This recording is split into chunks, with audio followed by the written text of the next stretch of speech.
guys, here is a tutorial on how to do your manga style self-portrait inspired by Takashi Murakami. So if you missed class or need some extra help, keep on.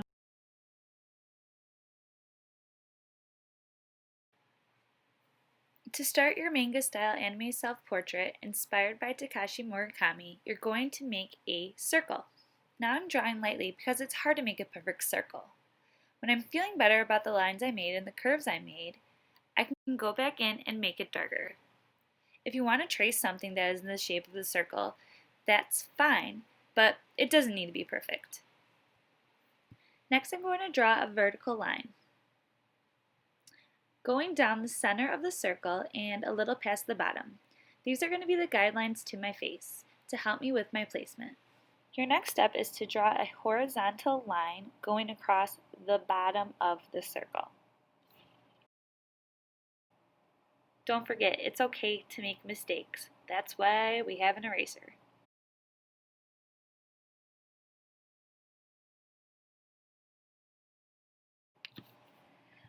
Moving on, we're now going to do the sides of the face.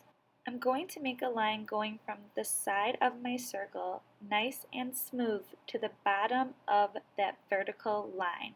I want it to have a nice curve to look like a chin. I'm going to do that on both sides of the face. Now I'm going to do the next step, which is to find the placement of the eyes.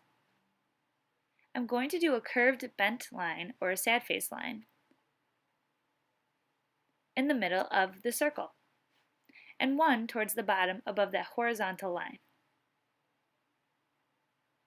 It almost looks like a Ninja Turtle mask. The two curved lines are telling me where my eyes should go.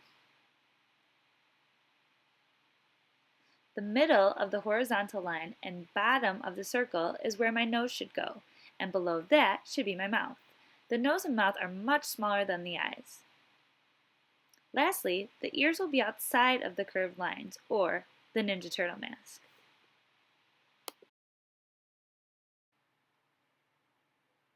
For step 2, I decided to speed up my video. Since we all have unique facial features, we are all going to have different types of drawings.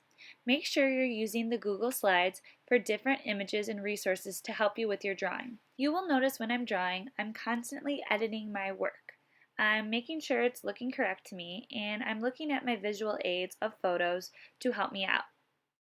Once you figure out your facial features, I want you to go back to those guidelines we made earlier and erase them.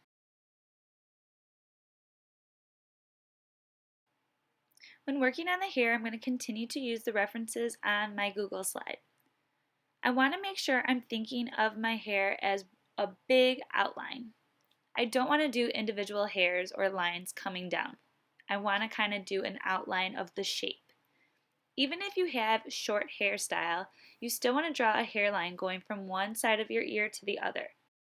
That's why I said during class, your eyes are in the middle of your face, but you don't have a giant forehead. A lot of that is covered with your hair. You may have noticed me using a ruler. I'm going back and yet again editing things that aren't looking right to me. For example, matching up the eyebrows and the bottom of my eyes.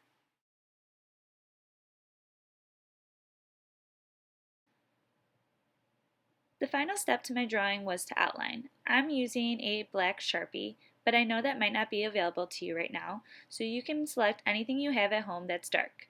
It could be a black washable marker or brown. It could be a color pencil, something that will make your pencil lines pop, and then I'm just erasing and cleaning it up. When outlining the hair, I did have a few errors that I didn't like and wasn't pleasing to the eye, so I decided to thicken up my lines and make them really bold and stand out.